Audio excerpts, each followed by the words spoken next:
And I'm super excited to be here and to learn from all of the participants we've had so far.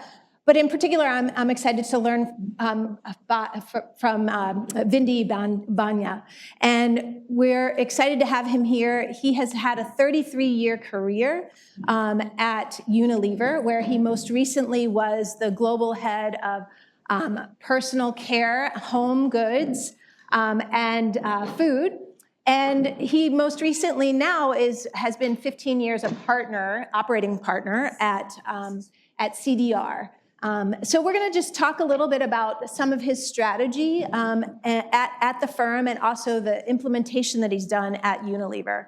But let me open it up with, you have had a long career and you have a lot to learn and to share with us. Can you tell us a little bit about the formative times in your career as well as growing up that made you think and prioritize sustainability?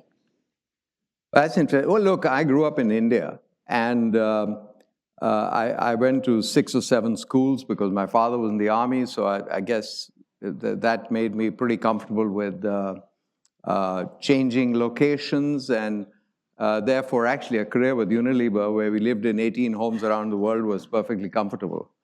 What's wrong with a company that pays you to go and live in different places and you learn the world? But linking it back with sustainability, actually the point is this, that when I grew up and where I grew up in my household, recycling was just a way of life. You know, I still remember as a little child that we would collect all the newspapers and all the glass bottles. And there'd be somebody who would come and pick them up and pay us some value for it. There was a recycling industry. Now, of course, things have changed, and probably it's not like that even in India, let alone here, where, of course, in this part of the world, in the developed part of the world, it is all about consumption. And repair and reusability and recyclability have sort of fallen by the wayside in terms of business models. But that left a lasting impression on me, certainly. Yeah, thank you. And so far in your career, you've worked both on the public side and the private side. Do you see differences in how they think about sustainability, measure sustainability, and are able to get things done when it comes to sustainability?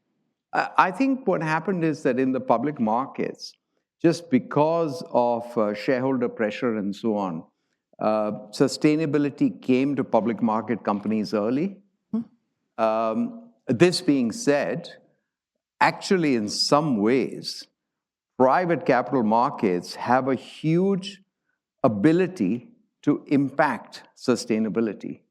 And the firms in the private sector, private capital markets that are taking this seriously and doing a good job, I can't differentiate between a public market company and a private market company. In some ways, private capital has an advantage because you don't have to be that focused on quarterly results and so on. You can really take decisions in the medium term. So because you have a 5, 6, 7-year hold horizon.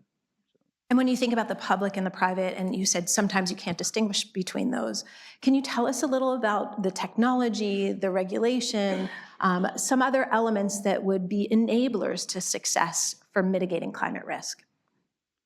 Look, I mean, technology and regulation are part and parcel of it. You have to be careful with regulation because actually sometimes regulation is good because regulation can get actors to converge and respond. On the other hand, very often regulation is put together in a way in which it's not pragmatic. And then it can have the opposite effect. People either don't do it or actually sometimes they skirt regulation. So regulation is a very tricky thing. And the only thing I'd say, my experience with regulation is that business must lean in with regulators to make sure that they work with them to frame the regulation so that it is pragmatic, it is appropriate, it is relevant, and it is actionable. I think that's that part of it. As far as technology is concerned, look, this is an evolving field. I said to you earlier that recycling, repair, et cetera, has just gone out of everyone's mindset. Now, if you basically stand back and say, what is sustainability? It's about doing more with less. You've got to figure that out. How do you do more with less? Okay, I gave you an example of recycling. Now, that paper and that glass went somewhere and got recycled and reused. And so there was that technology 30, 40 years ago. But today you need to develop technology in every aspect. It's really important. And one thing I think that the developed world can do is to help the rest of the world actually access those technologies. Because those technologies are often expensive to evolve and develop. And given the fact that a lot of the climate change risk, et cetera, has evolved through development, I think the case that is made by the developing world for getting access to that technology, I think is a good one. I support that. You spoke first about regulation, so let me delve a little deeper there. There seems to be this tension between regulation and the need to be compliant to regulation and innovation. Do you see those two at odds, or could they work together in any way? I think they can work together, but I think the important thing is to make sure that the regulation, as I said earlier, is set by people who really understand what they're regulating. Now, you'd think that would be the case, but it's not necessarily the case, actually. Around the world, it doesn't matter which geography you're sitting in.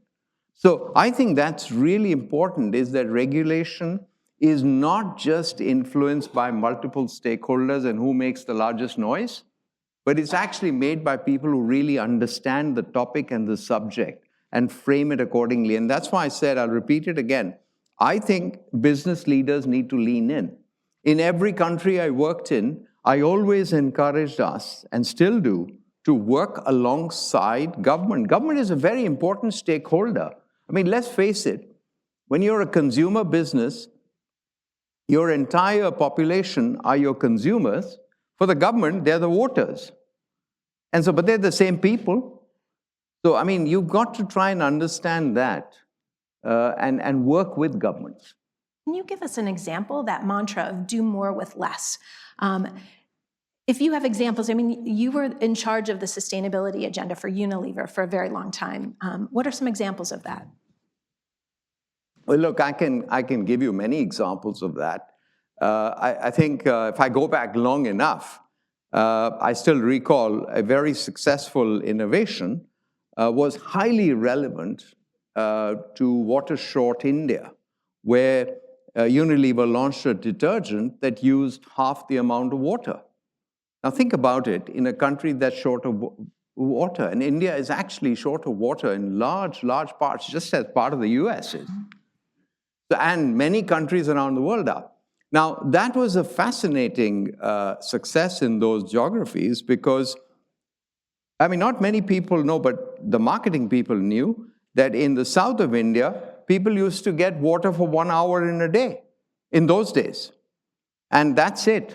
And if your particular slot was at 4 a.m., where you got up at 4 a.m. and you had an hour and you did everything in the hour, you had to bathe, you had to, wash everything, get the laundry done, and store enough water. That was it. Now, it's a lot better now because just the sheer water availability and conservation and so on has gone up. But I give you that example. So a detergent like that is hugely relevant. I think the example, though, brings out another point, which for me has always been the hallmark. It's really important to think about this from the lens of the consumer.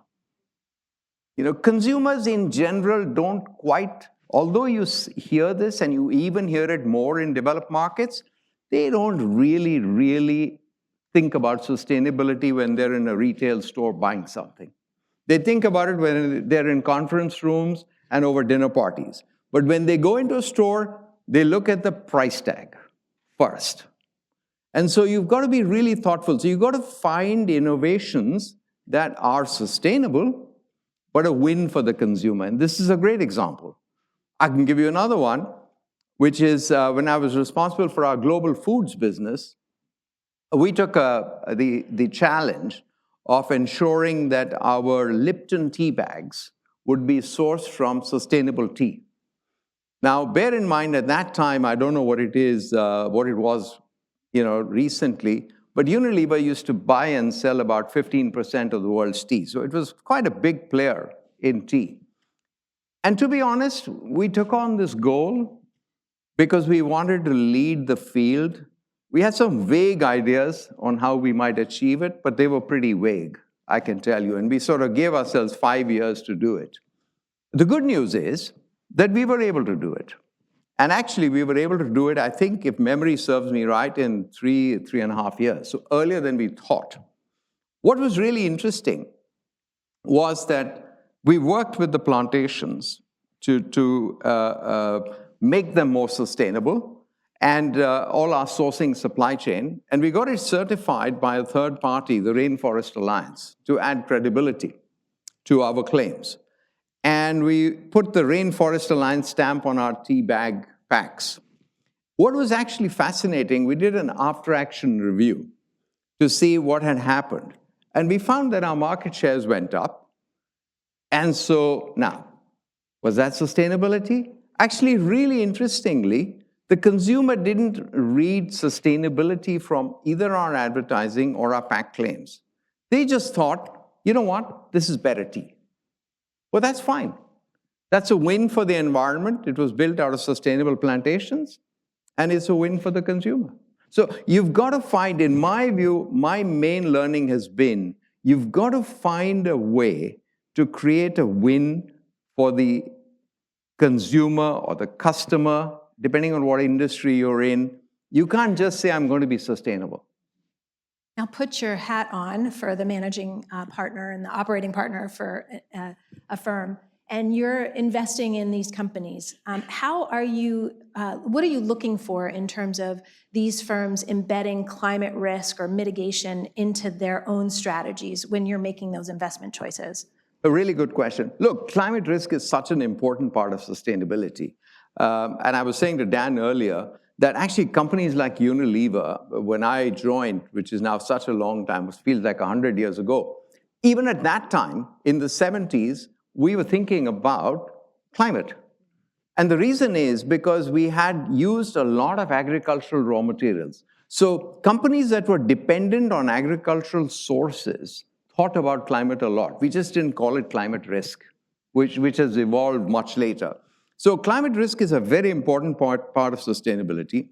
What we do when we diligence a company, just as we are looking at growth and we are looking at margin, and our objective is, during our ownership period, we'd like to find a way to increase the growth, and we'd like to increase the margin of a business in the 5-6 years we have it. We look at its sustainability footprint when we enter it. And we would like to see a way through to investing so that we can exit with a much better company. Why? Hey, listen, if a company's growth is higher, if a company's margin is better, and if the company is fundamentally more sustainable, it's a better company, it'll attract a higher multiple in its sector. And so we'll create more value. But is there a way to actually measure, like let's say you make the sale, is there a way to measure whether your sustainability and climate risk efforts were successful or not? So it's not easy. And I was listening in the earlier session, we're talking about metrics. Hey, metrics in this space are really tough because there are no accounting standards. I mean, as we know, think about accounting standards, the financial numbers we run, that's been decades in the making, and even there we have issues. But at least there it's all solid, robust. This is a new field, it's hard. But we are actually working on several initiatives. We're, of course, measuring the direct numbers. So we measure carbon reduction, we would measure waste reduction, the amount of plastic we use, we do all of that. But the question is, there are actually many secondary and tertiary benefits.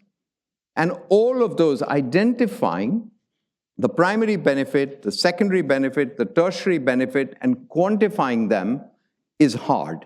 And so we are developing tools and techniques at this point in time. We are working with actually academics to try and think through models so that we can be transparent and attribute the value creation. Now, I know you love working with students in your role with Imperial College. And so if we want to end, do you have words of advice on how these students should manage their career, particularly as it pertains to operations, supply chain, investment for mitigating climate risk? Gosh, that's hard. I'd start with saying, look, you've got to believe in it yourself.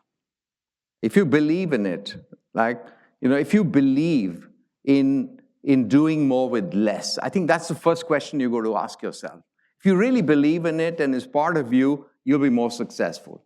You've got to enjoy doing that. You've got to enjoy the challenge. You've got to, the one thing that's really important, you only have one life to live, right? So you've got to wake up in the morning and feel good about what you do. You've got to want to get to work, not say, oh my gosh, I got to go to work. So pick what you're doing with great care. And if you like it, stick with it. If you don't like it, move. Perfect. Well, thank you for all your contributions today, but also over your career. It's been wonderful to watch. So thank you. Thank you. Thank you.